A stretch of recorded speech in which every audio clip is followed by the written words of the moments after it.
집사 스데반에게 찾아온 핍박은 그리스도인들이 세상에서 살아가는 과정에서 고난을 피할 수 없다 하는 사실을 잘 보여주었습니다. 그죠? 그 이유는 두 가지입니다. 하나는 하나님의 자녀인 우리들에게는 하나님의 영광이 기다리고 있기 때문에 고난이 우리에게 있을 수밖에 없다 하는 사실과, 또 하나는 하나님이 굳이 안 그러셔도 되는데 굳이 우리를 당신의 품격을 갖춘 아들, 딸로 세우시기를 원하기 때문에 우리에게 고난이 피해갈 수가 없다 하는 사실들을 우리가 배웠습니다. 그래서 특별히 이 원수들의 도발 앞에서도 천사 같은 얼굴을 보였던 우리 집사 스데반을 통해서 우리의 신앙의 희망을 보기도 합니다. 사도 스데반도 아니고, 그죠? 목사 스데반도 아니고, 교회 살림살이를 위해서 선출한 집사의 신앙의 모습에서 우리들도 능력 있는 하나님의 아들, 딸로 살 수 있을 것에 대한 희망을 보는 거죠. 그래서 우리가 최소한 이 사도들과 이 집사들이 받았던 그런 고난은 아니더라도 예수님 때문에 손해보는 정도의 인생은 되어야 하지 않느냐, 예수님 때문에 희생하는 것이 좀 있고 어려움이 좀 있고 눈물 흘리는 일이 있을 정도의 신앙은 걸어갔으면 좋겠다 하는 것들을 나누었습니다. 자, 이제 오늘 7장은 대적들에게 그리스도의 복음을 전하기 위한 스데반의 설교라고 말할 수 있습니다. 어떻게 보면 이스라엘 역사를 요약한 히스토리의 요약본과 같다, 그렇게 말씀할 수 있겠죠. 그 첫 이야기는 아브라함 이야기입니다. 물론 이 설교 이스라엘 역사 전체를 통틀어 지금 등장한 사람은 이름은 여럿 있지만 결국 아브라함과 모세를 중심으로 해서 히스토리가 요약되고 있습니다. 히스토리는 우리식으로 이야기하면 history for his people. 그래서 자기 백성을 위한 하나님의 스토리, 우리가 그렇게 다시 번역할 수 있죠. 그것을 우리는 구속의 역사라고 부릅니다. 그래서 하나님이 세상을 창조하시고 또 타락한 인류를 구원하실 계획을 가지시고 예수 그리스도를 통해서 회복시켜가는, 창조와 타락과 구속과 회복이라는 이 구속의 역사, 이것이 이제 히스토리다 하는 이야기죠. 그리고 이 히스토리 가운데서 우리는 구속과 회복이라는 그 과정 속에 놓여 있다. 그래서 사도 바울은 이미 구원을 얻었다 하는 시제와 두렵고 떨림으로 구원을 이루라 하는 두 시제를 사용하고 있습니다.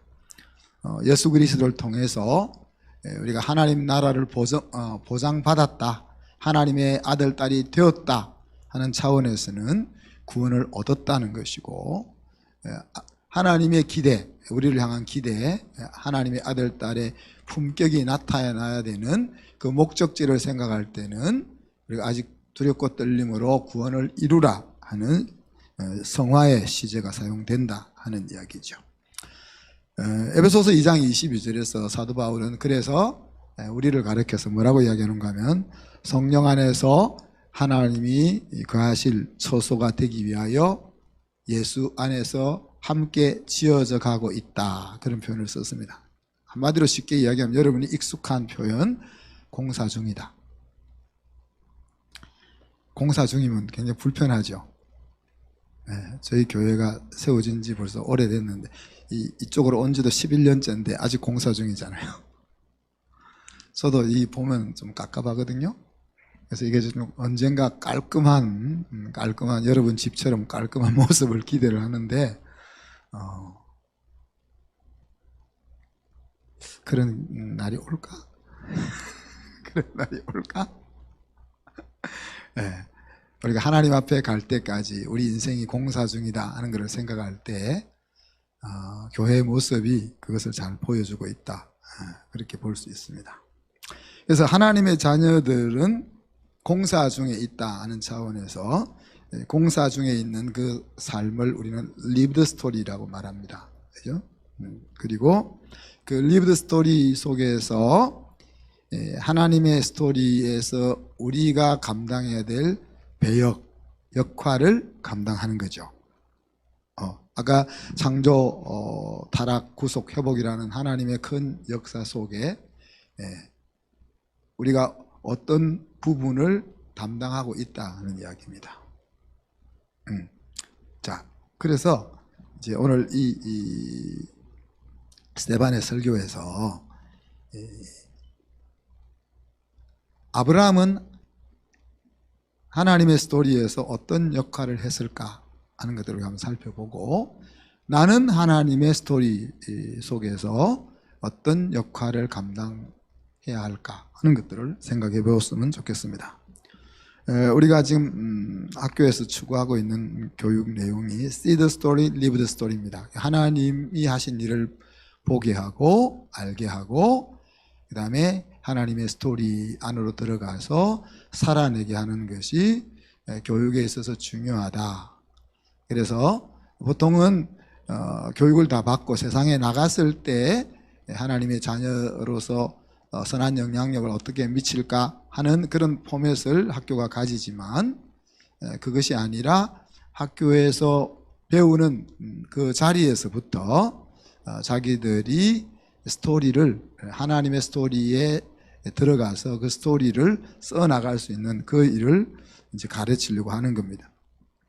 근데 이 seed story에서 lived story가 가기 위해서 우리에게 요구되는 것이, 제가 뭐라고 이야기합니까? My story라고 이야기합니다. 그죠? 그러니까 하나님이 하신 그 엮어나가는 그 이야기가 내 이야기가 돼야 나도 하나님의 이야기 속에 들어가서 내 배역을 제대로 감당할 수 있다는 이야기죠. My story가 안 되면은 계속 청중으로, 관중으로 살아갈 수밖에 없는 거죠. 우리가 스토리 속에 들어가서 내가 배역을 감당해야 되는데, 그러기 위해서 마이 스토리가 중요하다. 그래서 이 히스토리에서 리브드 스토리로 가기 위해서 마이 스토리를 만들기 위해서 항상 우리에게 요구되는 것이 사도행전 17장에 나와 있는 베레아 성도들이 가지고 있는 자세입니다. 그 자세는 성경이 그러한가 하여 날마다 상고하고 하는 이야기죠.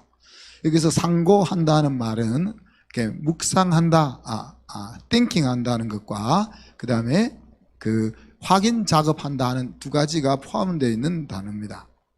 그러니까 seed story, 하나님이 하신 일들을 말씀을 통해서 들을 때에, 또 생활 사건과 상황 속에서 경험할 때에 이것이 정말 그러한가 하는 묵상이 계속 있어야 돼요. thinking이 있어야 된다는 이야기입니다. thinking이 있어야 되는데, 그리고 thinking으로만 끝나는 것이 아니고 정말일까 하는 확인 작업이 반드시 있어야 되는 거죠. 그래서 이 thinking과 삶 속에서 확인하는 과정을 통해서 하나님의 이야기가 my story가 된다는 이야기입니다. 자, 하나님이 창조하셨다 하는 것이 얼마나 놀라운 이야기입니까? 근데 말은 하나님이 온 세상을 창조하셨어 라는 한 센텐스지만은 그 한 센텐스 속에 얼마나 많은 내용들이 담겨 있는지 모릅니다. 그렇죠? 그래서 어떤 사람은 그냥 하나님이 세상을 만드셨어, 사람도 만드셨어 라고만 마이스토리가 되어 있는 사람이 있고, 야, 하나님이 그런데 세상을 만들 때 나를 하나님과 같은 형상으로 만드셨대. 그래서 나는 하나님과 소통할 수 있는 존재가 되었어.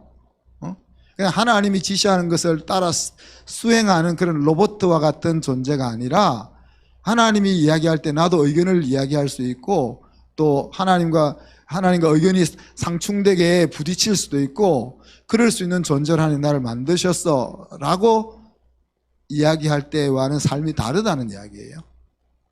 근데 이제 그런 내용들이 창조와 타락과 구속과 회복 속에 수많은 그 경험들과 프랙들이 필요하는 거죠. 그죠?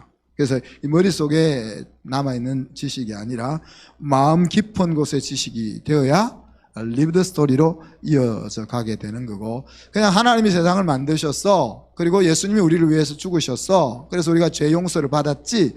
그리고 우리가 천국 갈 거야. 라는 그런 단편적인 스토리가 아니라 그 스토리가 얼마나 더 풍성해질 수 있느냐 하는 것이 이제 마이 스토리가 되고 리브드 스토리가 하는 과정이라는 거예요. 그죠? 그래서 이 스토리가 풍성해지는 것이 우리의 신앙의 품격이다 하는 이야기입니다. 자, 오늘 스데반이 이스라엘 그 공회에 잡혀가지고 이제 그 뭐랍니까? 고소를 당했잖아요. 고소를 당한 내용이 뭐였습니까? 제가 예수님이 이 성전을 헐면 다시 성전을 헐라고 했다고 전하고 있어. 또 예수님이 율법을 판다고 말하고 있어. 그 두 가지를 가지고 이제 고소를 했습니다. 그래서 이제 이 재판장이 대제사장이 묻지요. 야, 이것이 사실이냐? 이렇게 물었습니다. 근데 이것이 사실이냐? 이렇게 물으면 대답은 어떻게 해야 되죠? 예, 혹은 아니요. 이렇게 해야 되잖아요. 그런데 오늘 스데반 집사는 예, 아니요로 대답하지 않고 자기 이야기를 이때다 하고 펼쳐 나가는 거죠.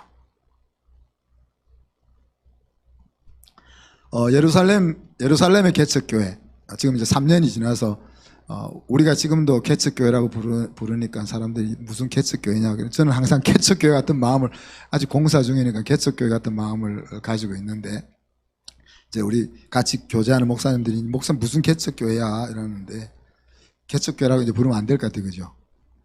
근데 예루살렘 개척교회가 3년이 지나면서 이제 안정된 기존 교회가 되었는데, 오늘 사도행전 우리가 1장에서 쭉 보아올 때 어려움과 문제를 직면하면서 교회가 성장했다는 것을 우리가 살펴봤죠. 그리고 이제 6장부터 이제 사도 중심으로 진행되어 오던 교회에 집사 스데반이 등장한 겁니다. 그리고 그 집사 스데반의 신앙을 소개할 때 신앙적으로는 성령이 충만했고, 능력을 면해 볼 때는 지혜가 충만했고, 또 사람 됨됨이로 이야기할 때는 칭찬받는 사람이었다, 이렇게 평가를 내렸죠. 그러면은 이런 집사를 교회 사역의 중심에 하나님 내세우시면은 좀 삐깔나게 딱 일을 진행해야 되는데, 하나님의 방법은 뭐예요? 그를 체포당하게 해서 오늘 법정에 서게 합니다. 그래서 그와 같은 상황 속에서 스데반 집사가 예수 그리스도와 하나님을 증거하는 거죠. 바로 이 자리를 복음을 증거하는 기회로 삼고 있는 겁니다.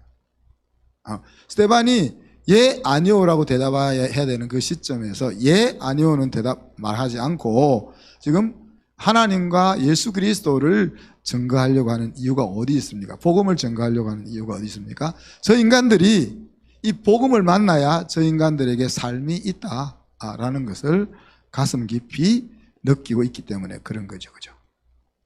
그래서 오늘 스데반의 설교는 복음 전도적 설교라고 말할 수 있죠. 그래서 하나님의 스토리가 자기 스토리, 마이 스토리가 된 내용들을 지금 설교를 하고 있습니다. 그러니까 이제 아브라함부터 다윗 왕까지로 하면은 엄청 그 많은 사건들을 내포하고 있는데, 그 중에서 자기가 중요하다고 생각하는 마이 스토리를 지금 가지고 복음을 전하고 있는 거죠. 자, 그런데 이 자리에서 종교 지도자들은 어떤 생각을 가지고 앉아 있었을까? 그 스데반의 설교를 듣고 있을까? 하는 것들을 생각하면서 우리는 그 종교 지도자처럼 말고 마음을 열고 스데반의 설교를 한번 들어보았으면 좋겠습니다. 그래서 오늘 제가 설교하는 게 아니고 스데반의 설교를 같이 나누는 겁니다. 자, 스데반이 아브라함의 그 중에서 이제 하나님의 큰 스토리 중에서 아브라함의 일부분을 지금 소개하고 있는데, 그래서 우리가 이 말씀을 스데반의 설교를 들으면서 스데반이 아브라함의 신앙을 통해서 뭘 말하고 싶은지에 신경을 좀 써라는 거예요. 왜? 지금 하나님이 설교를 지금 하시는 게 아니고 하나님이 하신 이야기를 가지고 스데반이 설교를 하고 있으니까. 그럼 스데반은 자기가 소화한 이 하나님의 스토리를 가지고 전달하고 싶은 내용이 있는 거죠. 그죠? 있는 거죠. 그래서 그 내용이 뭔지 이거를 좀 생각해 보자는 거고, 또 그렇지만 아브라함을 사용하시는 하나님의 손길은 도대체 뭐냐, 이 두 가지를 좀 생각해 보았으면 좋겠습니다. 그래서 여러분이 항상 스스로에게 이 질문을 던지고 또 하나님에게 또 이 질문을 던져 볼 필요가 있습니다. 이렇게 자기에게 질문을 던지고 하나님에게 질문을 던지는 과정을 통해서 마이 스토리가 만들어지는 거예요. 절대 목사님이 이야기한다고 다 사실이라고 생각하지 말고, 제가 뻥도 가끔 하거든요. 네? 또 실수도 가끔 하니까 그냥 무조건 받아들이지 말고 정말 그런가? 꼭 확인하시고 하나님에게도 물어보시고 아닌 것 같으면 저에게 따지시고, 그래야 또 제가 틀린 건 고칠 거 아니에요. 자, 여러분에게 지금 스데반은 아브라함의 이민에 대해서 이야기를 합니다. 아브라함의 이민 경로는 메소포타미아라고 소개되고 있는데 우리는 갈대아 우르라고 알고 있죠. 그죠? 갈대아 우르에서 하란을 거쳐 가나안 땅으로 갔다가 가나안에서 애굽으로 내려갔다가 다시 가나안으로 올라오는, 이것이 이제 아브라함이 이민 경로입니다. 그런데 이 이민의 출발은 하나님의 부르심에서부터 시작되는 거죠. 3절에 보면 같이 읽어볼까요? 이르시되 내 고향과 친척을 떠나 내가 내게 보일 땅으로 가라 하시니, 이 하나님의 말 한마디에 의해서 이민이 결정되었습니다. 그리고 이 말을 듣고는 아브라함이 갈 바를 알지 못하고 떠났다라고 소개하죠. 하나님의 명령은 본토 친척집을 떠나 내가 내게 보일 땅으로 가라는 것이었고, 이 명령을 받을 때 아브라함의 나이는 75, 그리고 혼자가 아니고 옆에 혹이 하나 붙어 있죠. 와이프가 붙어 있습니다. 근데 혹이 더 클지도 몰라요. 본인보다 혹이 더 클지도 모르는데, 그러니까 혼자가 아니고 가족과 함께 이 명령을 받았다 하는 이야기입니다. 자, 이 명령이 담고 있는 내용이 두 가지입니다. 뭡니까? 하나는 모든 생활의 터전, 내가 지금까지 살아왔던 75년 동안 살아왔던, 그리고 가정을 이루었던 그 편안하고도 편리하고 익숙한 생활의 터전을 남겨두고, 그리고 어딘지 모르는 보여줄 땅, 그 희망이라는 것을 가지고 떠나라 하는 이야기죠. 자, 오늘 제가 질문을 많이 던집니다. 제 설교가 아니기 때문에. 자, 왜 하나님은 아브라함에게 고향과 친척을 떠나라 하실까? 고향에 있으면 좋잖아요. 고향에 있으면 친구도 있고, 먹을 것이 없으면 옆집에 가서 밥도 얻어 먹을 수 있고, 일하다가 힘들면 옆집 사람하고 같이 도와달라고 부탁할 수도 있고, 가게가 어디 있고 병원이 어디 있고, 누구한테 가면 빌릴 수 있고, 다 익숙한 데잖아요. 그런데 그곳을 떠나라는 거죠. 친척을 떠나라, 고향을 떠나라. 왜 그러실까? 또 왜 보일 땅으로 가라 그러실까? 세종시로 가라 이라든지, 지금 한참 신도시가 지어지고 있는 하남 옆에 뭡니까? 네? 하남 옆에 네? 위례, 네. 위례로 가라.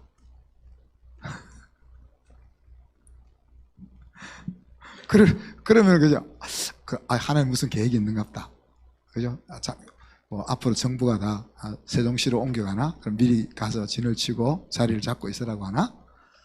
위례는 저 강남 끝인데 근데 돈은 적으면서 서울 같은 것들을 누릴 수 있는 문화가 들어온다며 이렇게 생각할 수 있을 텐데 그냥 하나님 그렇게 이야기 안 하고 지시할 땅으로 가. 먼저 보따리를 사고 가면서 내가 말해줄게. 지금 그렇게 말씀하고 있는데 그 다음에 또 한 가지 더 오늘 계속 제가 질문만 던지도 했습니다. 아브라함은 이 말을 어떻게 믿고 받아들였을까? 그죠? 자동차 하나 사는 것도 힘든데 지금 그죠? 어떤 모델을 살까? 그것도 힘든데 그냥 본토 친척 집을 떠나 알지 못하는 곳으로 가라 하는 이 하나님의 부르심을 뭘 믿고 받아들였을까? 요거를 좀 여러분이 깊이 생각해 보십시오. 여러 가지 설교 시간이 아니고 공부 시간 같은 워크숍을 좀 하면 좋은데 설교 시간이니까 그럴 수는 없고 제가 한 가지만 좀 생각해 봅시다. 이 아버지는 누구죠? 데라는 우상을 만들어 파는 장사였습니다. 그죠? 우상을 만들어서 파는 장사였습니다. 그럼 이거 아버지의 직업을 생각해 보면 가능한 답이 하나 나오죠. 고향 친척을 떠나지 않고서 아브라함이 고향 친척을 떠나지 않고 새 인생을 살 수 있을까?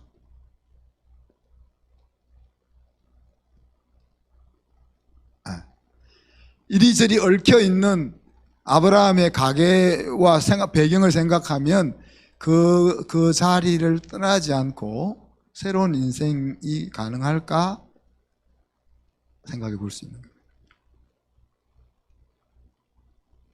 저희 집 사람이 살았던 동네가 합천 해인사 있는 동네거든요. 합천 해인사 주변은 다 절땅입니다. 그래서 교회 다니는 사람이 없습니다. 교회 다니면은 절땅을 안 빌려주니까 절땅을 빌려서 농사도 짓고 그렇게 살아가는데 예. 근데 저희 집 사람은 공무원의 딸이니까 또 뭐랄까 뭐 그런 것 때문에 교회 다니면서 스님 방에 들어가서 바나나 얻어먹고 막 그렇게 살았는데 그 해인사 땅을 떠나지 않고 하나님을 만나는 새 인생이 가능할까? 거기 살면서 그거 생각하면 하나님이 왜 본토 친척 아비 집을 떠나 이해가 좀 되죠, 그죠? 자, 그런데 그래 떠나라는 건 이해가 돼. 지금 하나님의 관점에서는 좀 우리가 이해가 되잖아요. 하나님의 입장에서 볼 때 죄를 살리려면은 끊어내야 되겠다.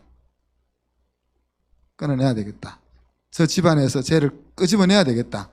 저 집안에 그냥 둬가지고는 죄가 살 길이 없어. 이렇게 해서 하나님의 관점은 좀 이해가 되죠. 그러면 아브라함의 입장에서 그 말을 곧이곧대로 받아서 어떻게 떠날 수 있냐?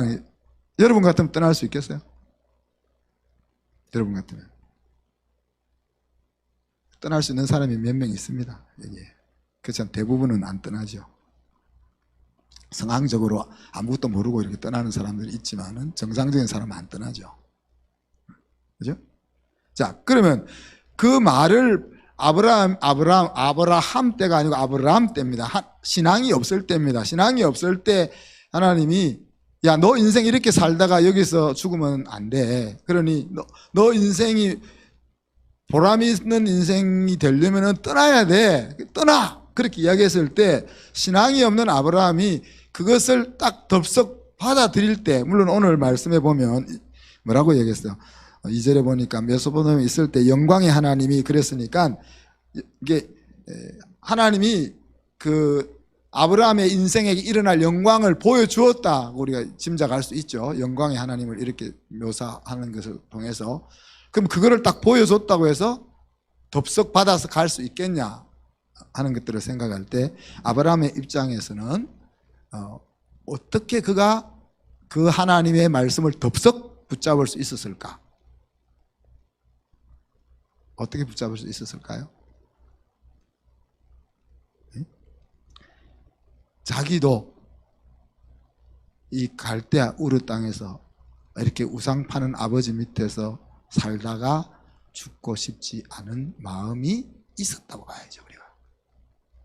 그죠? 그러니까 자기 인생이 나 이렇게 살다, 옛날에 시골은 어때요? 태어나서 죽을 때까지 거기서 살다가 가는 거잖아요. 그래서 좀 정신을 가진 사람은 아버지 소 팔아가지고 밤에 도망가잖아.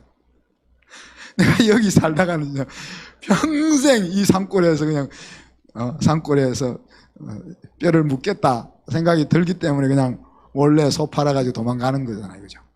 그러니까 아브라함이 자기가 갈대아 우르에서 그냥 그렇게 살다가 그 땅에서 그냥 묻혀서 죽고 싶지 않은 마음이 그 속에 있었다고 우리는 봐야 되는 거죠. 거기 딱 맞아 떨어져 가지고 부르심 앞에 순종을 하는 겁니다. 이제 그것이 이제 아브라함 이민이라면, 자, 그러면은 하나님의 이 부르심에 응답하는 것도 엄청 대단한 일인데, 그 응답을 했으면은 좀 빛나는 길을 줘야 되는데 아브라함에게 가나안 땅을 유업으로 주지 않았다 그랬어요. 왜 안 줬을까? 오늘 제가 계속 질문한다 그러죠. 불러냈으면은 그 힘든 결정을 하도록 해가지고 불러냈으면은 그럼 이제 길을 착 깔아줘야 되는데 유업을 하나도 안 줬다 그렇게 이야기했어요. 자, 5절에 보면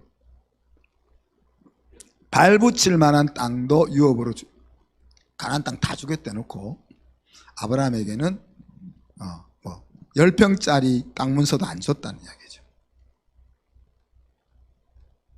그런데 다만 뭐라고 했어요? 이 땅을 아직 자식도 없는 그와 그의 후손에게 소유로 주신다고 약속.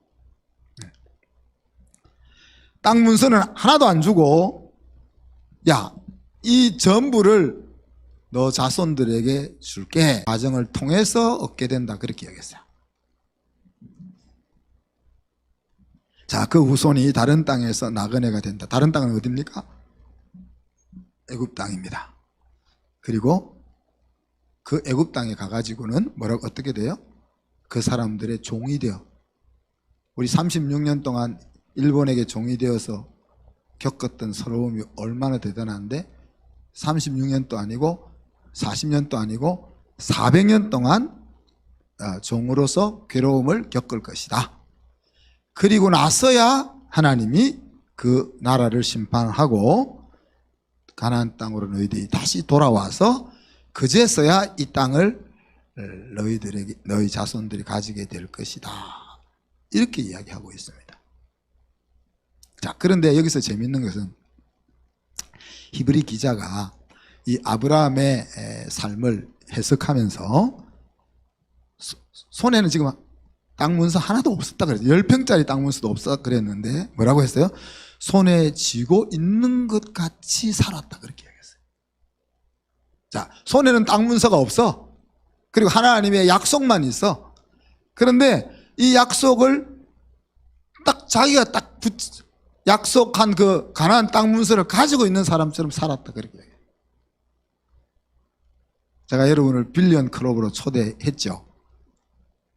근데 제가 액션을 안 취해가지고 아직 가입하는 사람들이 없는데 제가 곧 액션을 취하겠습니다. 자, 빌리언 클럽의 취지가 뭡니까? 우리가 죽기 전까지 나와 관계없는 사람에게 10억을 구제나 장학으로 베풀자. 그것이 이제 빌리언 클럽입니다. 그럼 빌리언 클럽을 하기 위해서는 제가 여러분이 요구한 것이 뭐죠? 30년 동안 하루에 10,000원씩 하나님 나라에 투자해라. 그 얘기했어요. 자, 저는 투자를 하고 있잖아요. 그러면 지금 뭐 몇만 원 투자했겠어요. 근데 저는 10억을 가지고 있는 사람처럼 쓰고 살거든. 왜? 만 원씩 30년을 투자하면 10억이 생기니까. 이해가 됩니까? 이해가 안 될 사람 많을 거예요. 손에 딱 문서가 없으면은 안 믿어지는 사람이 많으니까. 아브라함이 그렇게 살았다는 이야기야. 자, 지금 딱 만 원 적으면 놓고는 10억 가지고 있는 사람처럼 10억 쓸 곳을 찾았다는 이야기예요. 에?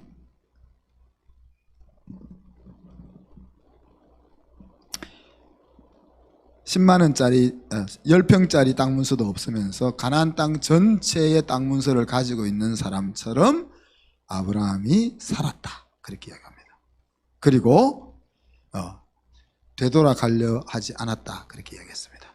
예. 이제 힘들잖아요. 또 그렇게 이걸 보면 없는데 있는 것처럼 살려고 하니까 힘든 일이 많죠. 그래서 힘들면 생각나는 게 뭐예요? 그만두고 돌아가면 어떨까 하는 생각이죠. 근데 그렇게 안 했다는 거죠. 응? 계약서 한 장 없이 딸랑 약속 한마디 붙잡고 살았는데 어떻게 그렇게 살 수 있었느냐? 히브리 기자가 소개하기는 나그네로 살았다 그랬어요. 그것이 비결이었다 그랬습니다. 여기서 나그네는 그냥 정처 없이 떠돌아다니는 나그네가 아니라 고향을 향하여 가고 있는 순례자의 모습을 이야기하는 거죠. 그러니까 내가 가야 될 고향, 천국을 바라보며 사는 그 삶의 방향을 통해서 이런 길을 걸어갔다는 겁니다. 자, 아브라함으로 하나님이 만드십니다. 그죠? 그래서 메소포타미아에서 떠나라 하시면서 그 일을 시작하시죠. 영광을 보여주면서 아브라함과 하나님이 코드를 딱 맞췄습니다. 아브라함은 나 이 산골에서 우상 만드는 아버지 아들로 살다가 죽을 수는 없어 라는 생각과 너 인생 여기서 살다가 끝이 아니야. 너는 믿음의 조상으로 영광스러운 삶을 살아야 될 존재야 라는 하나님의 생각이 딱 코드가 맞아가지고 떠나라 할 때 이제 떠났잖아요. 그런데 떠나다가 남쪽으로 좀 내려오다가 근데 떠날 때 아버지는 왜 떠났는지 모르겠어요. 아브라함이 떠나는데 아버지가 뭐 데라 나이를 제가 카운트 안 해봤는데 최명희 집사님 데라가 아브라함보다 몇 살이나 많은지 혹시 아세요? 네? 네. 뭐 정확하게는 잘 모르시는 것 같은데 하여튼 보통 25살에서 30살 좀 많을 거 아니에요. 그러니까 데라의 나이가 뭐 한 100살 좀 넘었을 거 아니에요. 100살 좀 넘었으니까 이제 아들한테 얹혀 살아야 될 나이가 거의 돼 가는 거잖아요. 거의 되어 가니까 아들이 떠나겠다 하니까 그래 이렇게 떠났는지 그건 제 생각입니다. 그냥 그런데 이제 그렇게 떠났는데 남쪽으로 내려오다가 하란에서 또 무슨 좋은 일감이 나타났는지 하란에서 그냥 눌러 앉아 있는 거죠. 그러니까 하나님이 얘 아버지랑 같이 붙어 있어 가지고는 안 되겠네 해서 데라를 데려가잖아요. 하나님이 데려가고 나서 아브라함한테 다시 떠나라고 이야기하죠. 그죠? 그 뒤에 이어지는 스토리가 많습니다. 근데 오늘 스테반의 설교이기 때문에 스테반은 그 뒤에 이어가는 이야기를 안 했으니까 저도 그만 여기서 그 이어가는 과정이 많지만 그래서 이 이야기만 하고 있단 말이야. 그리고 발 붙일 만큼도 하나님이 유업을 허락하지 않으십니다. 무슨 말이에요? 눌러 앉을 수 있는 여지를 안 주는 거지. 네? 하란에 40평짜리 아파트를 딱 사게 했으면은 아브라함이 떠날 수 있었을까? 못 떠나는 거죠. 그걸 팔아서 가든지 안 팔리면 못 갈 거 아니에요. 그러니 눌러 앉을 수 있는 여지를 하나님이 안 주는 거죠. 그죠? 그리고 환경을 통해서 하나님을 의지할 수밖에 없도록 훈련시키는 거죠. 그리고 손에 문서 하나 없이 하나님의 약속만 바라보면서 나그네로 살아가는 방식을 훈련시키는 거예요.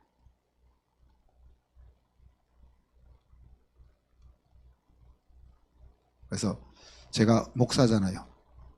목사가 살아갈 때 우리는 합동측 목사라서 우리는 연금도 안 들거든요. 이제 통합측 목사님들은 연금을 다 들어. 연금은 안 되니 잘한다는 것은 아니고 우리는 좀 배째라는 성향이 있는 거죠. 하나님이 책임지시면 사는 거고 하나님이 책임 안 지시면 뭐 죽는다. 그래서 집도 안 사잖아요. 돈이 없어서도 안 사지만은 집 살 여유가 없는 거죠. 할 일이 많아서. 어떻게 보면 이제 이 하나님만을 의지하는 그 훈련을 하는 거죠. 스스로 훈련을 해 나가는 거죠.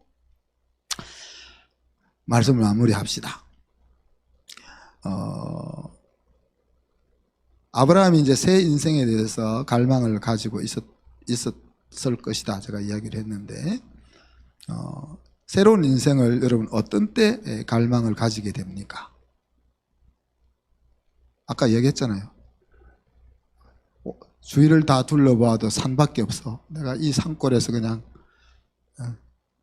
결혼 잘하면 면석이랑 결혼하면서 살. 저 알긴 집사님도 그럴지도 모르겠는데 내가 그 동네에 살았으면 면석이랑 영원히 같이 살 그런 운명. 나는 이런 운명 받아들일 수 없어. 이런 그렇게 곤고함이 있어야 새로운 인생을 살고 싶은 갈망이 생긴단 말이에요.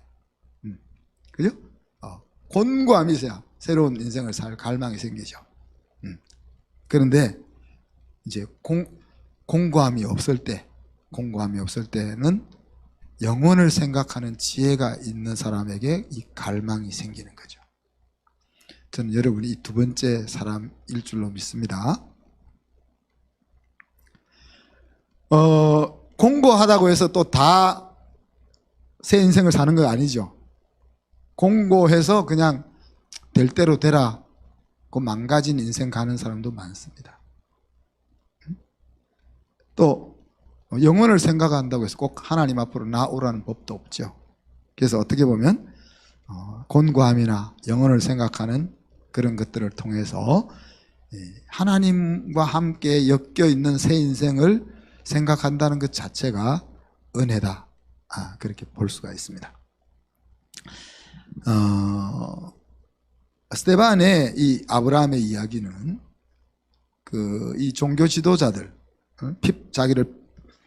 교회를 핍박하는 종교 지도자들이 가지고 있는 그 보수적인 태도와 불신앙의 도전입니다.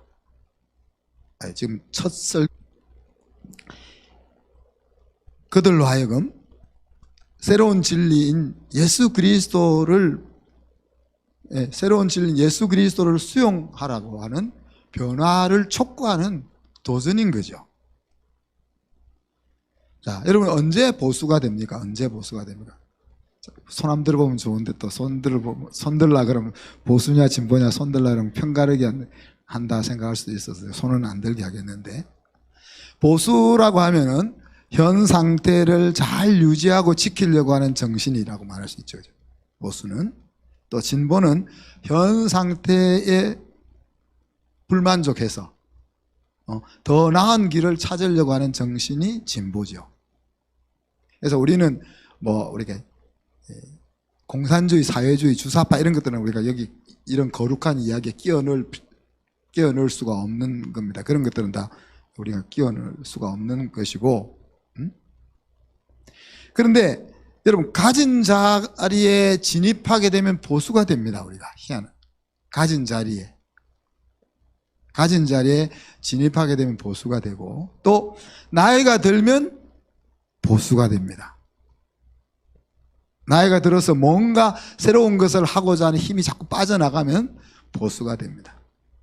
그런데 보수와 진보는 서로 원수가 아니고 함께 있어야 될 상호 보완적 존재입니다.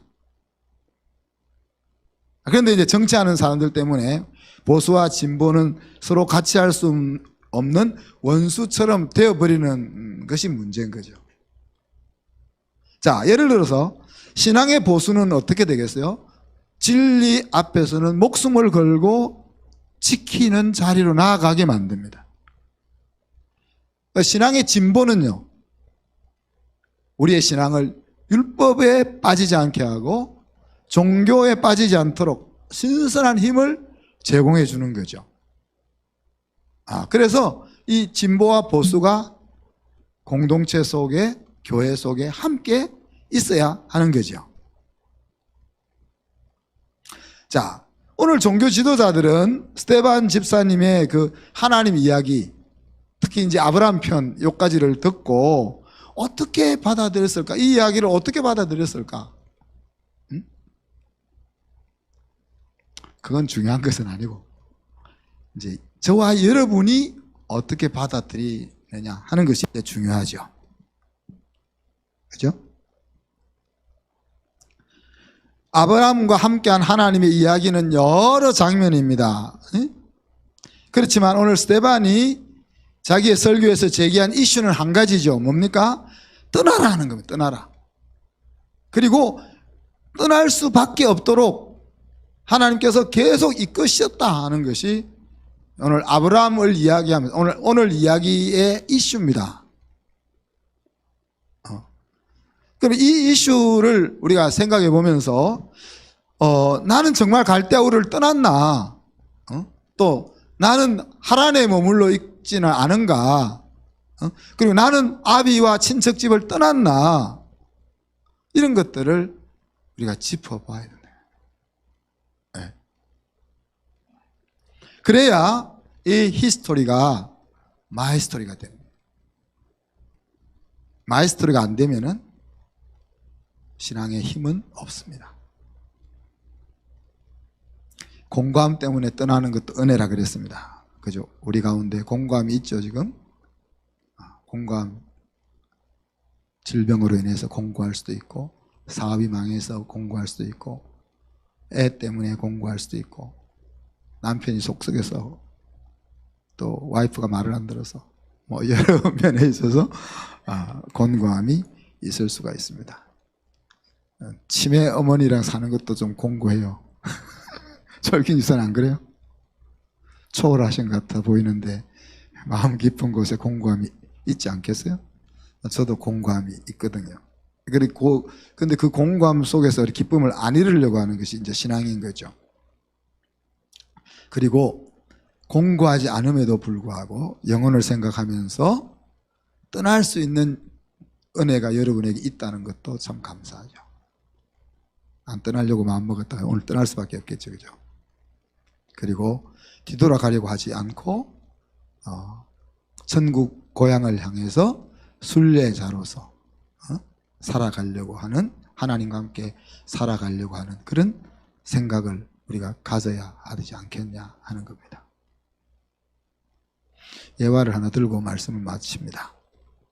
2차 대전이 끝나가는 시점에 이제 한 선교사 부부가 이제 선교지에서 사역을 다 끝마치고 이제 귀국하는 비행기를 탔습니다.